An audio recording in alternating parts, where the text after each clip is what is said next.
हरिओम प्रिय दर्शकों, यदि आपकी मेष राशि है या मेष लग्न है तो इस वीडियो को बहुत ध्यान से देखिएगा, समझिएगा।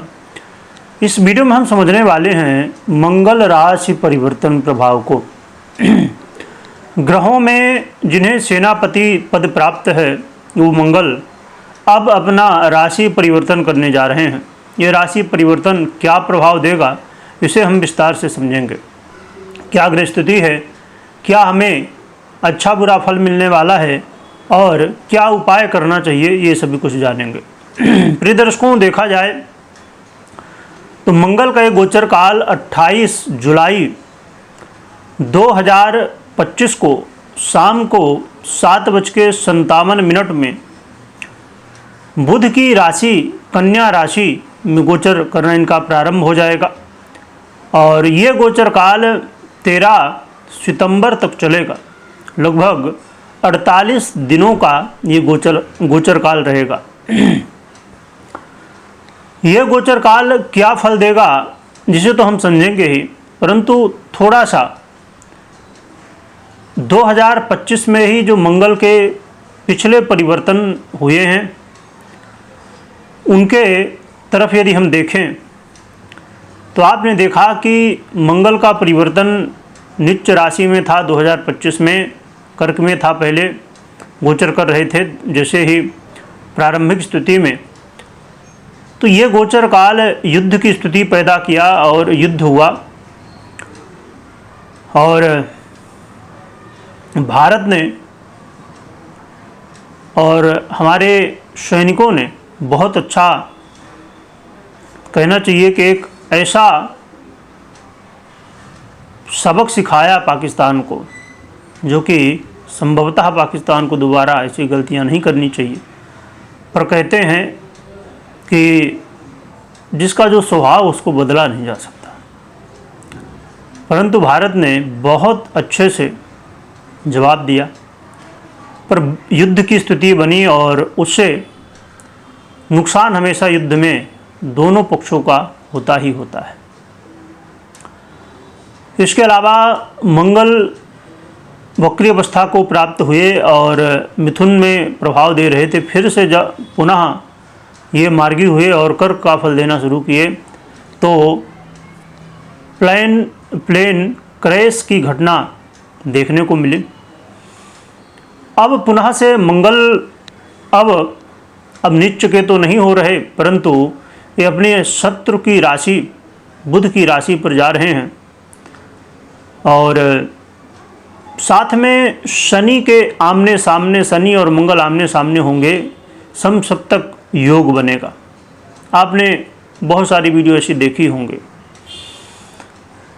कुछ लोग सांत्वना भी दे रहे हैं और कुछ लोग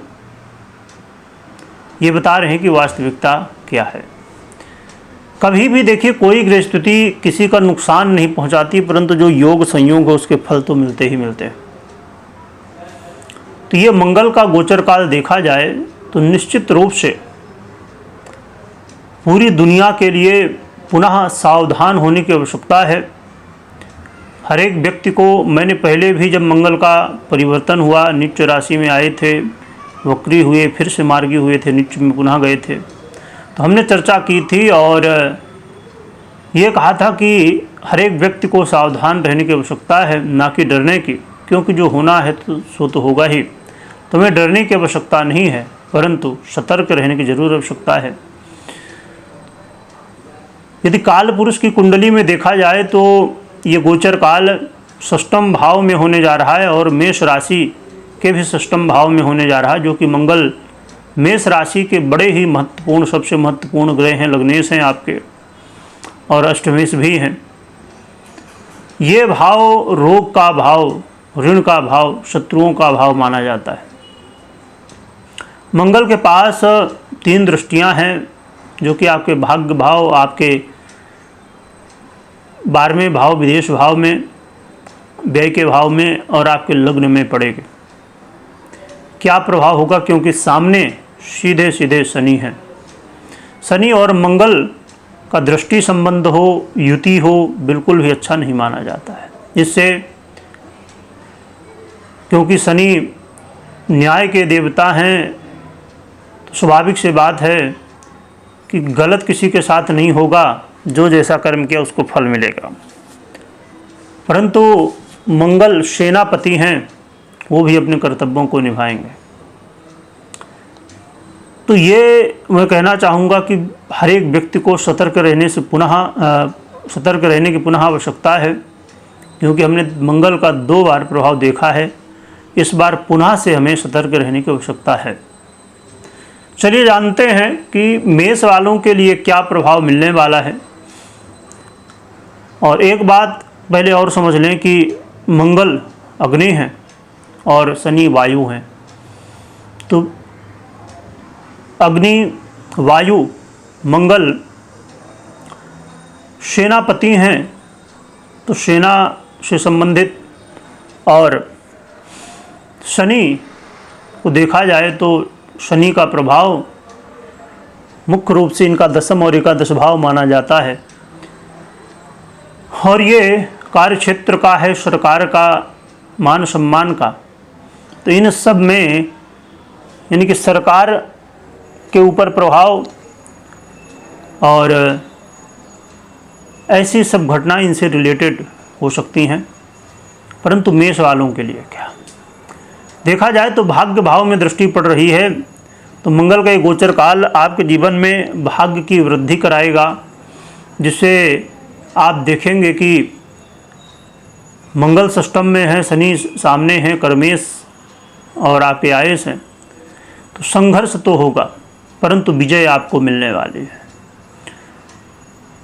और भाग्य का साथ मिलने की वजह से आप साहस दिखाएंगे, क्योंकि आपके लग्नेश ही है ये, और आपके जब षष्टम भाव साहस के भाव में ही आ जाएंगे तो आपके साहस को मजबूत करेंगे। तो आप हर एक स्थिति परिस्थिति में अपने आप को एक कदम आगे देखेंगे, जिसकी वजह से, क्योंकि वैसे भी मेष राशि वाले, मेष लग्न वाले बहुत साहसी होते, क्योंकि मंगल प्रधान राशि है ना, सेनापति की राशि है, तो स्वाभाविक रूप से ये साहसी होते हैं।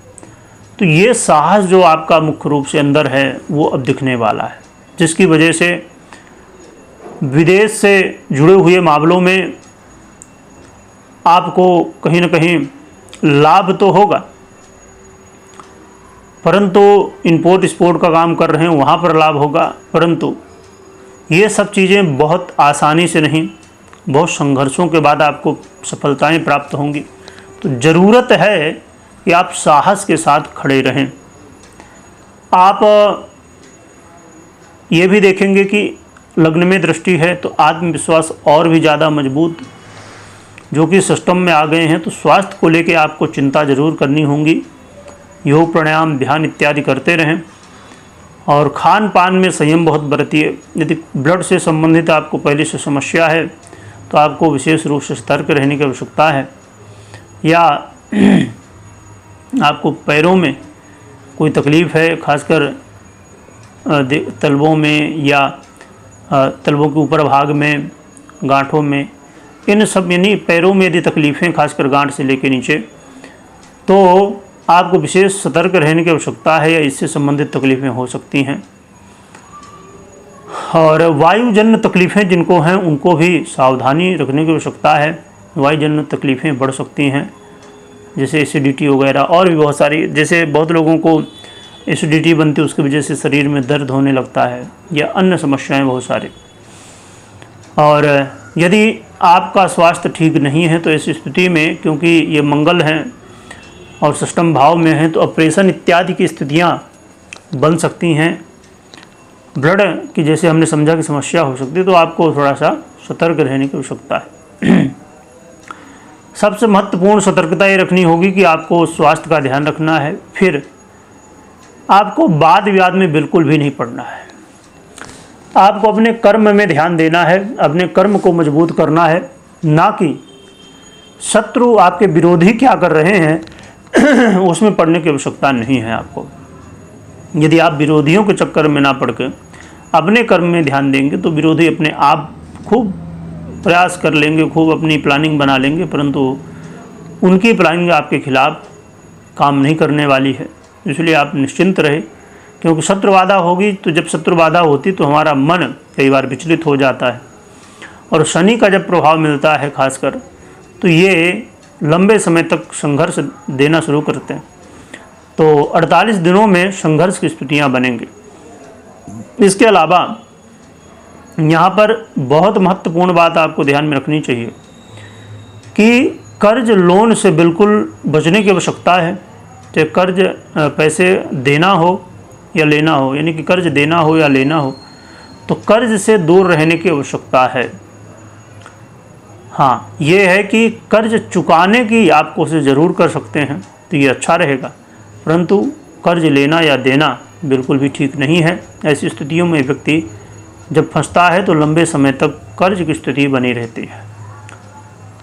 तो इन चीज़ों का ध्यान रखें, और जो कि आपके अंदर ये चीज़ें देखने को मिलेंगी, धैर्य, तो आपको धैर्य रखने की विशेष आवश्यकता होगी, क्योंकि शनि का जैसे हमने समझा, और यहाँ पर बात खाली 48 दिनों की नहीं है तो विशेष रूप से 48 दिनों का एक गोचर काल, परंतु हम कहते हैं कि हमारे जीवन में जब स्थिति परिस्थिति बनती है उसका प्रभाव लंबे समय तक देखने को मिलता है। जैसे अब ऑपरेशन इत्यादि की यदि स्थिति किसी के जीवन में बन रही है तो ऐसे में उसका प्रभाव तो लाइफ टाइम रहता है। तो ये मंगल का गोचर काल मेष वालों के लिए कुछ अच्छा फल दे रहा है तो कुछ सावधानियां भी हैं, परंतु दुनिया के लिए सावधान रहने की विशेष आवश्यकता है। ऐसी स्थिति में क्या उपाय करना चाहिए?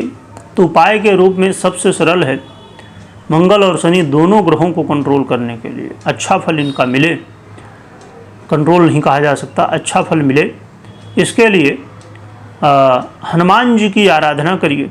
जैसे बने आपसे वैसे करिए, हनुमान चालीसा का पाठ करिए, हनुमान जी के दर्शन करिए या सिंदूर चढ़ाइए, जो भी आपसे बने।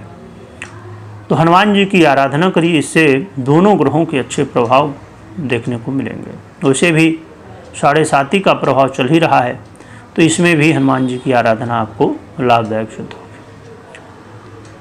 परंतु हमेशा इस बात का ध्यान रखिए कि यदि आपके कुंडली में, पर्सनल कुंडली में मंगल की महादशा, शनि की महादशा या अंतर्दशा इत्यादि चल रही है तो इसके प्रभाव आपको ज़्यादा देखने को मिलेंगे। यदि नहीं चल रही है तो कम देखने को मिलेंगे। इसके अलावा आपकी कुंडली में क्या ग्रह स्थिति है ये बहुत ज़रूरी है समझना। तो कोई भी निर्णय लेने से पहले आप अपनी पर्सनल कुंडली विश्लेषण के बाद ही निर्णय लें, मात्र गोचर के आधार पर। वीडियो देखने के लिए बहुत बहुत धन्यवाद।